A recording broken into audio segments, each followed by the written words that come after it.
আমার নাতনিদের মতো আমার তুলি ব্রাশগুলোও খুব পাজি হয়েছে, সব কটা পালিয়ে পালিয়ে বেড়াচ্ছে, এটাকে পাই তো ওটাকে পাই না, আবার ওটাকে পাই তো সেটাকে পাই না। তাই রাস্তায় চলতে চলতে একটা কৌটো আমি কুড়িয়ে পেলাম, সেই কৌটোটাকে নিয়ে আসলাম, আর বাড়িতে ছিল ক্লে।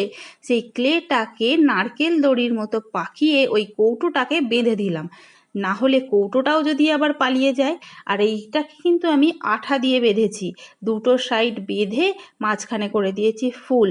সেই ফুলটা কিন্তু করেছি একটা ফলের বীজ থেকে। তোমরা আবার ভেবো না যে এই বীজটা থেকে আবার গাছ বেরোবে, এটাতে মাটিও পাবে না আর জলও পাবে না, তাই জন্য এটাকে আঠা দিয়ে বসিয়ে দিয়েছি। আচ্ছা বলো তো, এই বীজটা কি ফলের বীজ?